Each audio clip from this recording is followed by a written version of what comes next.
बच्चों ने हमला कर दिया था। बार्लो के खूनी दांतों को देखकर पादरी समझ गए कि आज मुकाबला कड़ा है। उन्होंने लिटिल ब्लैक को धक्का देते हुए कहा, भागो बेटा, अपनी जान बचाओ। पादरी ने मंत्र पढ़ना शुरू किया और अकेले ही उस दानव का सामना करने के लिए खड़े हो गए। पादरी को उम्मीद थी कि क्रॉस और बाइबल से बार्लो डर जाएगा, लेकिन बार्लो कोई मामूली पिशाच नहीं था। वो पवित्र चीजों के सामने खड़ा होकर हंसने लगा।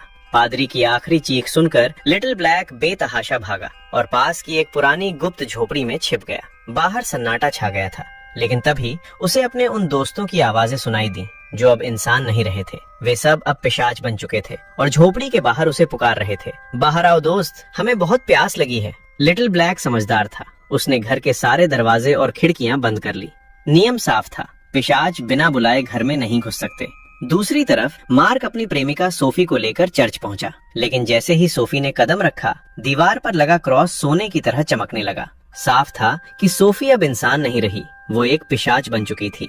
मार्क मानने को तैयार नहीं था। वो जिद कर रहा था कि सोफी को इंजेक्शन लगाया जाए, लेकिन लिंडा ने चिल्लाकर कहा, मार्क, अब बहुत देर हो चुकी है। इसे आजाद करने का एक ही रास्ता है, इसके सीने में लकड़ी का खंभा उतारना होगा। इसी खींचतान के बीच सोफी अंधेरे में गायब हो गई। मार्क ने उसका पीछा किया, लेकिन सड़कों और छतों पर पिशाचों की फौज खड़ी थी, जिसे देखकर वो तुरंत वापस चर्च की तरफ भागा। लेकिन उसके पीछे एक वैम्पायर पड़ा हुआ था। लिंडा ने उसकी तरफ लकड़ी का खंजर फेंका।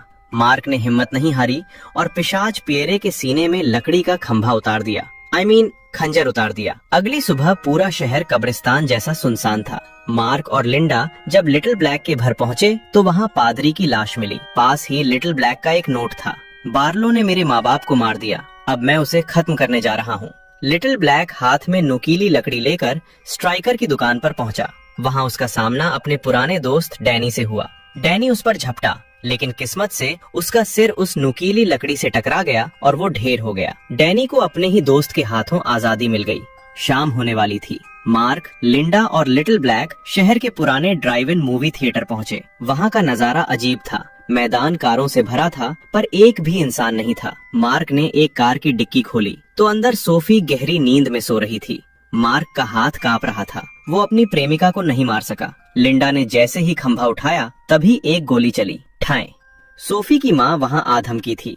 वो पागल हो चुकी थी और अब भी पिशाच बन चुकी सोफी को अपनी बेटी मान रही थी। तभी सूरज डूब गया और सिनेमा की विशाल स्क्रीन के पीछे छिप गया। अचानक एक साथ सैकड़ों कारों की डिक्कियां खुली और उनमें से भूखे पिशाच बाहर निकलने लगे। पूरा मैदान पिशाचों से भर गया। मार्क चिल्लाया, भागो, रोशनी की तरफ भागो। लेकिन तभी एक पिशाच ने मार्क को दबोच लिया। मार्क